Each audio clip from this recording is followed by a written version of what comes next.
Dereck Lively is an American professional basketball player for the Dallas Mavericks of the National Basketball Association. He was a consensus 5-star recruit and one of the top players in the 2022 class. Lively was a consensus 5-star recruit and one of the top players in the 2022 class according to major recruiting services. On September 20, 2021, he committed to playing college basketball for Duke over offers from Kentucky, Michigan and Penn State. Lively attended Westtown School in West Chester, Pennsylvania, leading Westtown to a 31-7 record and the Pennsylvania Independent School Athletic Association State Championship in 2022. As a senior, he averaged 14.0 points, 14.0 rebounds and 4.5 blocks per game. He was selected to play in the 2022 McDonald's All-American Boys game.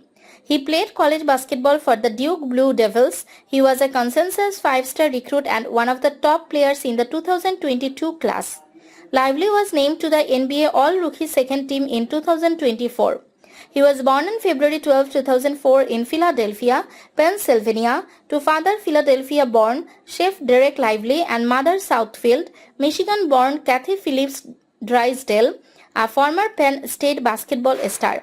Drysdale, who holds the college's record for consecutive field goals made and ranks in the top 20 in Penn State history in rebounds and blocks, worked for the Philadelphia 76ers in their entertainment division and then served as the Penn State women's basketball marketing manager. Lively was named to the NBA All-Rookie Second Team in 2024.